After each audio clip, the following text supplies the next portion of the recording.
Last year, around this time, we reviewed the first book in the Vampire Academy series, mainly because the movie was coming out at the time.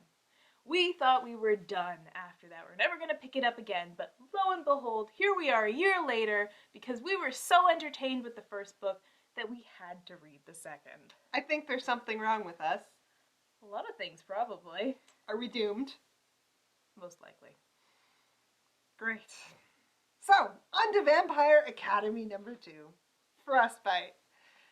Frostbite, because this book, they're on a ski trip. Get it? Frostbite? Frostbite? Ugh, it's like the author is trying to make us hate this book before we even read it. And, of course, the copy on the back of the book doesn't help either, with lines like, "Only this time, Rose and her heart are in more danger than she could ever imagine." Nothing much has happened since the first book. Rose is still being trained by Dimitri. Lissa and Christian are still super into each other. Like, nauseatingly into each other. And Rose has been flirting with her friend Mason. Things are only shaken up when there's an attack on a Morai family that points to the fact that Strigoi are changing their tactics. They're working together in large groups and including humans. This sends the vampire world into a complete panic. The school decides to send all the students to a well-guarded ski lodge for Christmas break so the families have a chance to visit their children safely. But when 3 students run away to face down local Strigoi, Rose has to rescue them and keep it from being a bloodbath. Get it? Get it?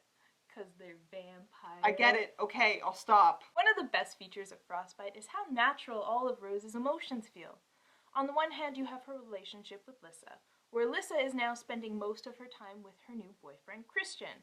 Rose, who is used to being Lissa's main confidant, is starting to feel left out. On top of that, Rose's absentee mother is in town, and the two of them, they just don't get along. Rose has abandonment issues, and she's not afraid to let her mother know in her usual catty manner, which, well, the two of them just suck at communication. And then her relationship with Dimitri is a little shaky. After being put under the love spell in the last book, it's hard for them to deny their feelings for each other, and also difficult for them to put those feelings aside. Add in a new love interest for Dimitri, and you have the grounds for a melodrama. But Mead doesn't drop the ball. Mead manages to make Rose's anger at her mother, a character who we've never met before, seem natural. Her sadness at the distance between her and Lissa doesn't seem whiny because you really do see a change in the amount of time that the two of them spend together. And with Dimitri, well, watching your crush court someone else is going to make anyone a little cranky. And right out of the gate, we are given a scene where we're shown that Rose is capable of growth. Did I just hear me say, capable of growth? What? That never happens! Right at the beginning of the book, we're given a scene where there is a surprise Strigoi attack that Rose sees, and then she realizes that she couldn't have done a better job of protecting the Morai than the Guardians did who died. She spends the rest of the book being the voice of reason, which is a big deal for Rose. She's typically very brash. Once again, the scenes with Lissa are handled very well.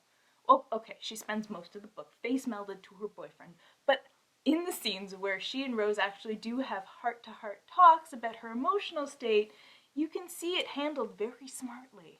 Lissa has been on medication to help with her depression that comes from her spirit powers, and while she feels a lot better, the medication blocks her from using her magic, and she feels the loss. She even considers stopping her meds in order to get her powers back. And kudos once again, because this is something a lot of people struggle with. Not feeling like yourself or not feeling 100% is something that a lot of people feel when they're taking meds. It's very realistic and something I still do not expect from this book. But thankfully, for our sanity's sake, there are still a couple of issues. The big one being the slut-shaming, which has been dialed back a bit since the last book, but it's still here. Rose learned her lesson about being promiscuous in the last book, but this time Rose's mother gets in on the slut-shaming action. Rose's mother actually goes in and drags Rose out of a Morai party because she's afraid her daughter is going to get labeled a blood whore. Sure, the scene functions more to illustrate Rose's mother's not too rosy past. You said you'd stop. But it doesn't take away from the fact that the slut-shaming goes unacknowledged. Like it's okay, and every girl should be careful that they're not branded a slut.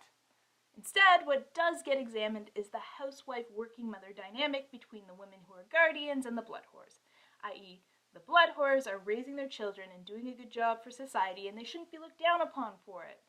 Which, valid point, but that does nothing to erase the sexual stigma attached to them. But, moving forward from the really frustrating and alarming problem with the novel, onto the fun things that are new and I can't wait to see more of. Like the Morai using their magic to help the Guardians fight the Strigoi. And if you're wondering why this hasn't come up sooner, there's some sort of illogical stigma built into Morai society where it's beneath them to fight with the Guardians, or magic isn't supposed to be used like that, or it made somehow tactical sense to not. I don't know, because it wasn't really given any focus in the book when it was actually explained. But it does give us something to look forward to in the next book. Magic and ass-kicking skills used side by side to fight ravenous monsters. It could be cool.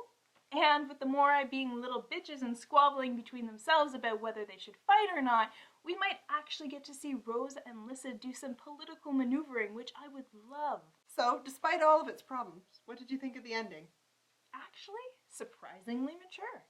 The romance, Lissa's approach to her medication problems, Rose's mother issues, and the consequences! Actual consequences. And it looks like we're going to get even more character growth. I'm so pleasantly surprised. I think I might stop reading the backs of books and just pick them up based on their covers. Let's not go crazy now. Yeah, that's a little nuts. But I am looking forward to reading the next book in this series. I may even read it before next Vampire Month. And maybe when we read the next book, we'll get to a place where we won't be surprised at how well things are going in this series. No. We will probably always be pleasantly surprised by this series. But I guess that's a good thing, because how often do you get to say that you are pleasantly surprised by something? The series is worth following. If you're looking for something fun, actiony, easy to read, we're actually going to recommend that you pick it up.